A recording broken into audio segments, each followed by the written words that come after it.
Throughout Classic so far, one of the defining features of this MMORPG has been that the re-releases are going to be done in a way which will be a solid representation of how things were back when the game was first out. We started off in 2019 on a very hardline no changes vanilla Classic. We got features which, looking back, many would argue were detrimental to the game, such as spell batching, uncapped AoE allowing insane mage farms, and the ability to use all world buffs inside of raid instances.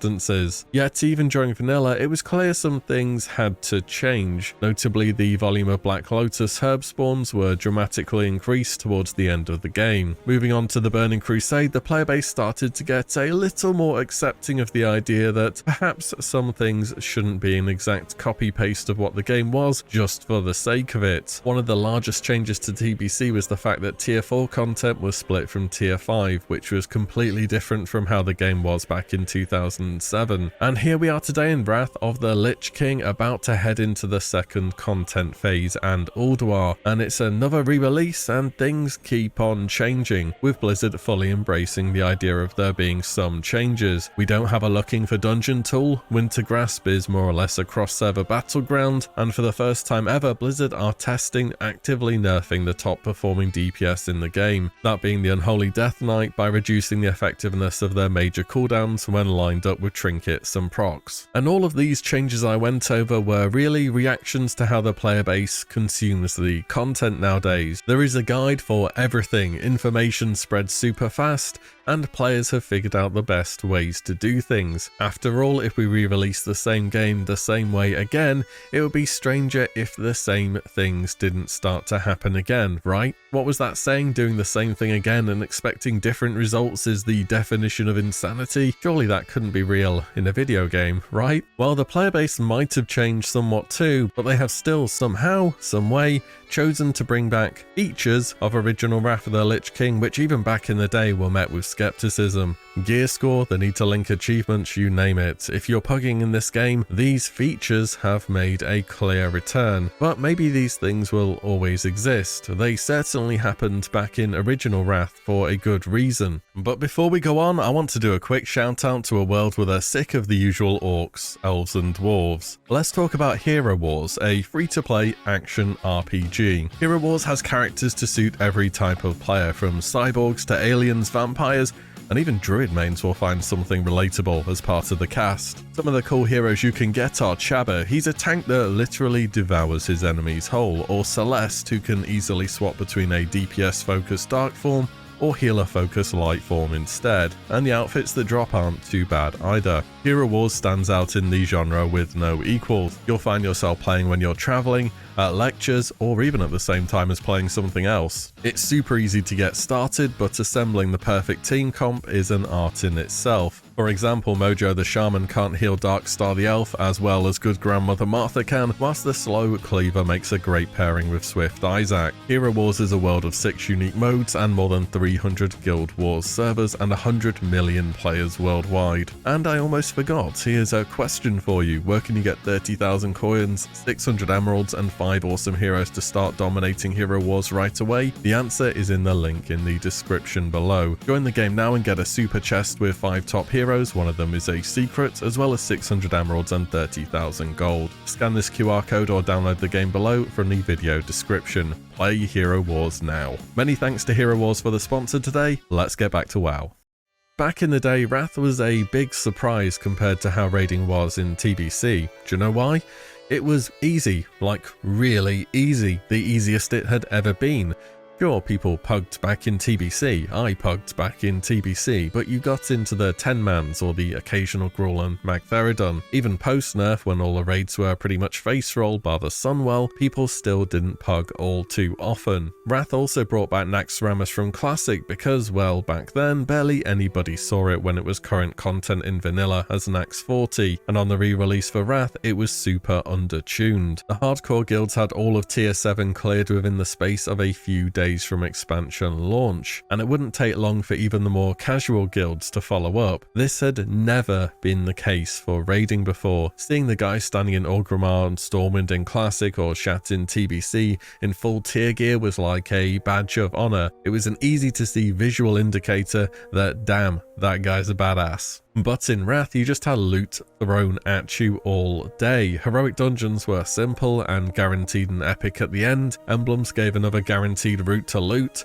There were of course reputations as well as crafting, and all the raids now had 10 and 25-man modes. Again, this was the first time that this had happened, and in Wrath, the 10-man content was specifically designed and tuned to even be easier than 25-man. Have you ever heard of the phrase welfare epics for WoW? It started in Wrath, and this is why. There used to be a novelty of actually having a purple item equipped, quite literally whatever it was, and here things have changed in Wrath to, yeah, I do have an epic, but there is a better one I can get. The old guard of WoW raiders did also grow to resent these people joining for Wrath. Perhaps it was a very loud vocal minority, these things usually are to be honest, but the phrase Wrath babies was coined too.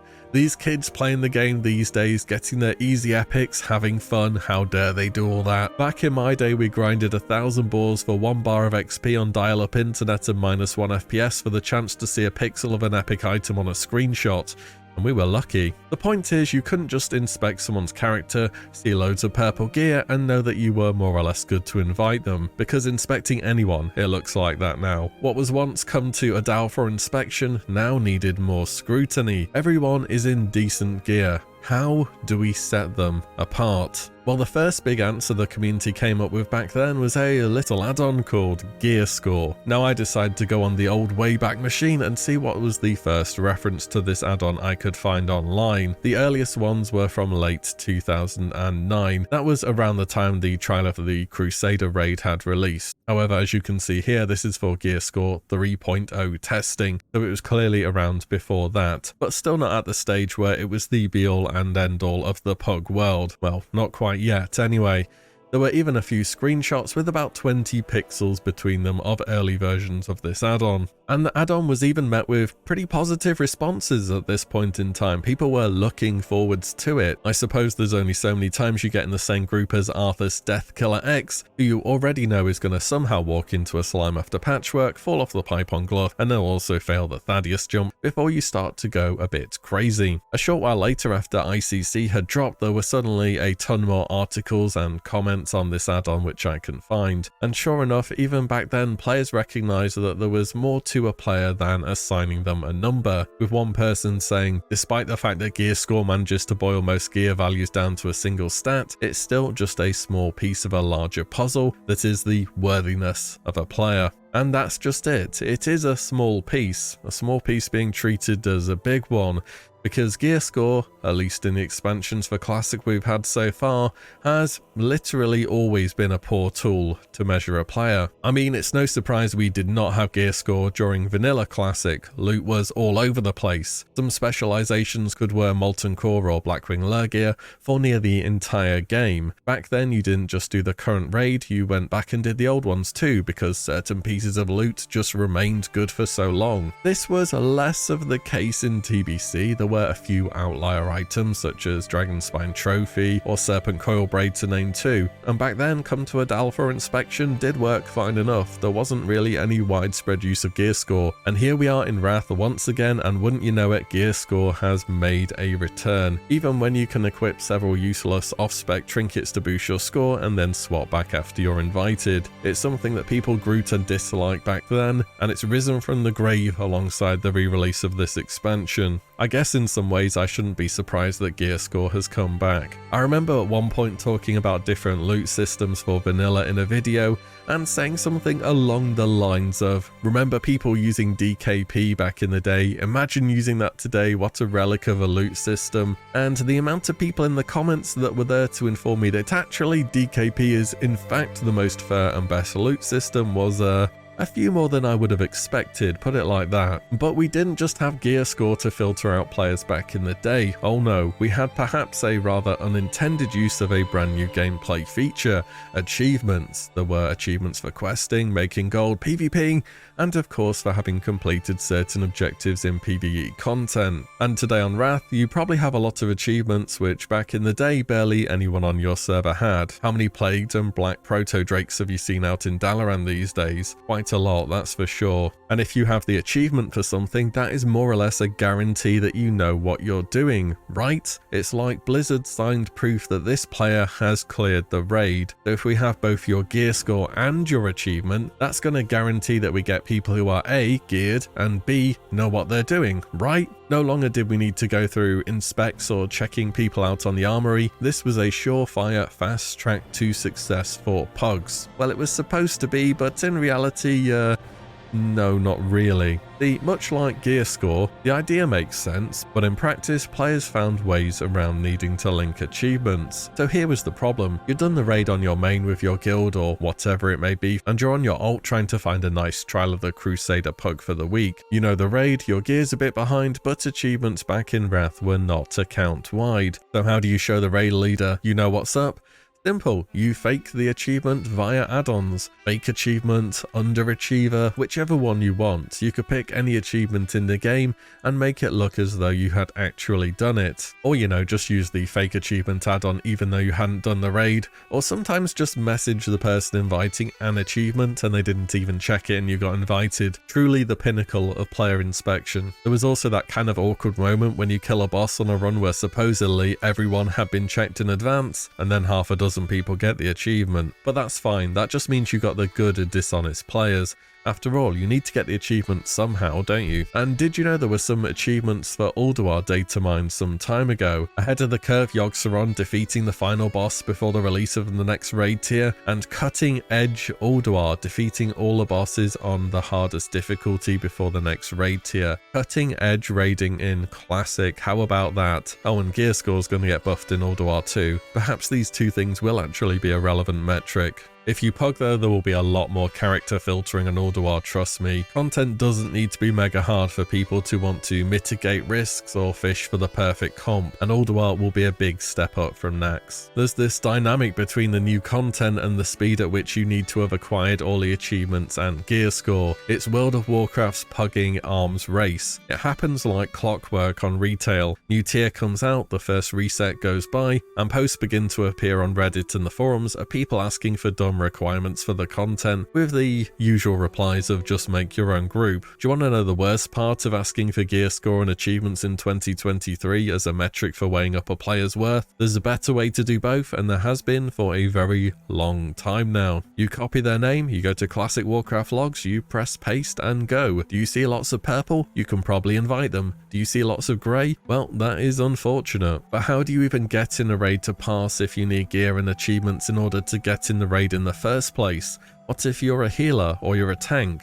How do you measure those people instead? Welcome to the Pugs dilemma, the world where everyone wants to be given a chance to prove themselves, but no one wants to have their time wasted. It's just funny that so much time has gone by and players have chosen to do the exact same thing that's been so criticized for years once again. I guess gear score and achievements and filtering players begins to be an integral part of the game by Wrath. These are player driven things too, they're not even from Blizzard. Then again, this isn't all like PvP, there's no PvE matchmaking system or automation, and where there has been in the past, it's been content that's designed to be extremely easy, such as heroic dungeons or looking for raid. And if you ever played retail or Mythic Plus since Legion, you will have heard of the Raider.io add-on. It's assigned a number to your character based upon how well you have performed in that season's Mythic Plus dungeons. Much like GearScore, it put your worth as a number, and much like GearScore, it's now an official part of the game, and has been for some time. Are these tools something which just has to exist in this modern day of MMO gaming, or do they just create hostile and unwelcoming environments between different groups of players? I can't help but think it's a bit of both here. It's reasons like this why I'm a big fan of a guild or some kind of static group of friends, even if it's not committing to a schedule,